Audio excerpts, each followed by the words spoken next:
कार्तिक मास महात्म्य कथा अध्याय 4। नारद जी ने कहा, कहकर भगवान विष्णु मछली का रूप धारण करके आकाश से जल में गिरे। उस समय विंध्याचल पर्वत पर तप कर रहे महर्षि कश्यप अपनी अंजलि में जल लेकर खड़े थे। भगवान उनकी अंजलि में जा गिरे। महर्षि कश्यप ने दया करके उसे अपने कमंडल में रख लिया। मछली के थोड़ा बड़ा होने पर महर्षि कश्यप ने उसे कुएं में डाल दिया। जब वह मछली कुएं में भी न समा सकी तो उन्होंने उसे तालाब में डाल दिया। जब वह तालाब में भी न आ सकी तो उन्होंने उसे समुद्र में डाल दिया। वह मछली वहां भी बढ़ने लगी। फिर मत्स्यरूपी भगवान विष्णु ने इस शंखासुर का वध किया और शंखासुर को हाथ में लेकर बद्रीवन में आ गए। वहां उन्होंने संपूर्ण ऋषियों को बुलाकर इस प्रकार आदेश दिया, मुनीश्वरों, तुम जल के भीतर बिखरे हुए वेदमंत्रों की खोज करो और जितनी जल्दी हो सके उन्हें सागर के जल से बाहर निकाल लाओ। तब तक मैं देवताओं के साथ प्रयाग में ठहरता हूँ। तब उन तपोबल संपन्न महर्षियों ने यज्ञ और बीजों सहित संपूर्ण वेद मंत्रों का उद्धार किया। उनमें से जितने मंत्र जिस ऋषि ने उपलब्ध किए वही उन बीज मंत्रों का उस दिन से ऋषि माना जाना लगा। तदनंतर सब ऋषि एकत्र होकर प्रयाग में गए। वहां उन्होंने ब्रह्माजी सहित भगवान विष्णु को उपलब्ध हुए सभी वेद मंत्र समर्पित कर दिए। सब वेदों को पाकर ब्रह्माजी बहुत प्रसन्न हुए।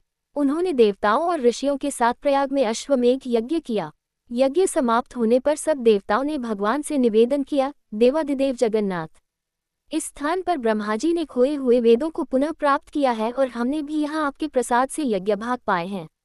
अतः ये स्थान पृथ्वी पर सबसे श्रेष्ठ, पुण्य की वृद्धि करने वाला एवं भोग तथा मोक्ष प्रदान करने वाला हो। साथ ही यह समय भी महापुण्यमय और ब्रह्मघाती आदि महापापियों की भी शुद्धि करने वाला हो तथा तय स्थान यहाँ दिए हुए दान को अक्षय बना देने वाला भी हो, ये वर दीजिए। भगवान विष्णु बोले, देवताओं, तुमने जो कुछ कहा है वह मुझे स्वीकार है। तुम्हारी इच्छा पूर्ण हो। आज से यह स्थान ब्रह्मक्षेत्र के नाम से प्रसिद्ध होगा। सूर्यवंश में उत्पन्न राजा भागीरथ यहाँ गंगा को ले आएंगे और वह यहाँ सूर्यकन्या यमुना से मिलेगी। ब्रह्माजी और तुम सब देवता मेरे साथ यहाँ निवास करो। आज से ये तीर्थ तीर्थराज के नाम से विख्यात होगा। तीर्थराज के दर्शन से तत्काल सब पाप नष्ट हो जाएंगे। जब सूर्य मकर राशि में स्थित होगी उस समय यहाँ स्नान करने वाले मनुष्यों के सब पापों का ये तीर्थ नाश करेगा।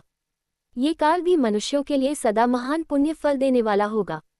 माघ में सूर्य के मकर राशि में स्थित होने पर यहाँ स्नान करने से सालोक्य आदि फल प्राप्त होंगे। देवाधिदेव भगवान विष्णु देवताओं से कहकर ब्रह्माजी के साथ वहीं अंतर्धान हो गए। तत्पश्चात इंद्रादि देवता भी अपने अंश से प्रयाग में रहते हुए वहां से अंतर्धान हो गए। जो मनुष्य कार्तिक में तुलसी जी की जड़ के समीप श्रीहरि का पूजन करता है वह इस लोक में संपूर्ण भोगों का उपभोग करके अंत में वैकुंठ धाम को जाता है। जय विष्णु भगवान।